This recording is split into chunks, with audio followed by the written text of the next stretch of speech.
ये एक लैडर है ए बी, जिसको अगेंस्ट अ वॉल स्मूथ है, जो कि वॉल यहाँ पे लिखा है, सपोर्ट किया गया है। यहाँ पे फ्रिक्शन मिलेगा ग्राउंड के साथ, और इस फ्रिक्शन की वजह से ही ये स्टेबल है, ये स्लिप नहीं हो रही।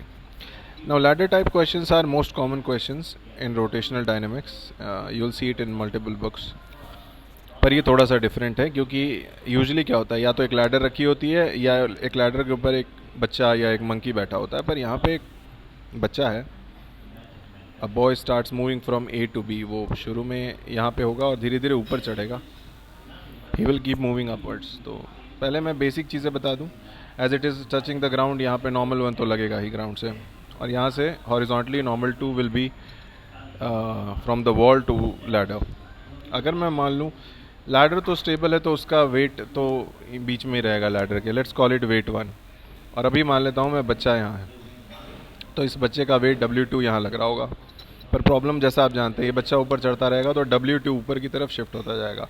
ये बड़ा इंपॉर्टेंट बात है।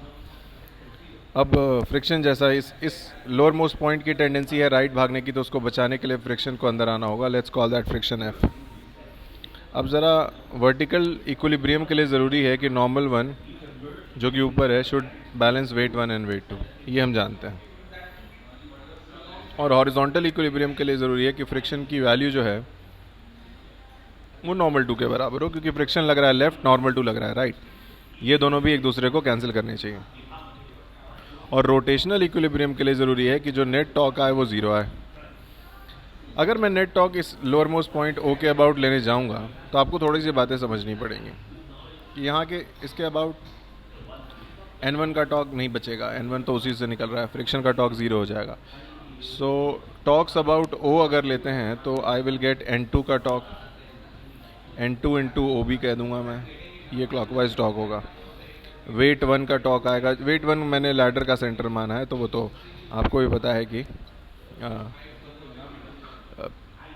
ओ B by two cos theta हो जाएगा, है ना।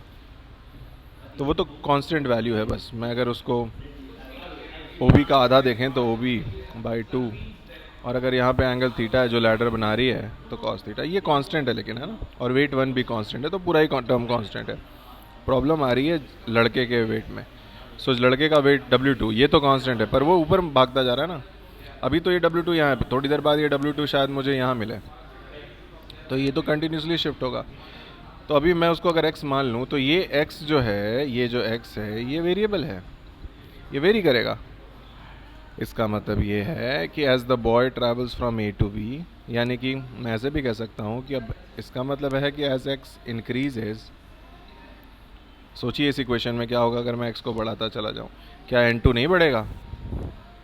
बढ़ेगा ना, तो N2 इंक्रीजेज, है ना। तो एक बात तो कंफर्म हो गई, ये इंक्रीज होगा, A सही है, तो ऑटोमेटिकली B गलत हो गया। Magnitude of normal reaction by the floor, देखिए फ्लोर के अबाउट O के अबाउट ही टॉर्क लिया है, तो N1 में तो कोई चेंज नहीं आ सकता क्योंकि उसका टॉर्क ज़ीरो ही आ रहा है O के अबाउट, तो ये भी गलत है। Magnitude of normal reaction by the remains unchanged लिखा है वो, तब तो ये सही है, it is correct, A is correct, C is correct. Magnitude of friction force, अच्छा इसके बारे में थोड़ा सा देखना पड़ेगा मुझे, पर यहाँ मैंने क्लियरली लिख रखा है इस इक्वेशन में कि फ्रिक्शन की बराबर, friction is equal to N2, और यहाँ पे लिख रखा है कि N2 इंक्रीजेस, तो क्लियरली फ्रिक्शन ऑल्सो इंक्रीजेज, है ना। तो that makes option number D also correct. इस क्वेश्चन में A सही है, C सही है, D सही है, बस B गलत है।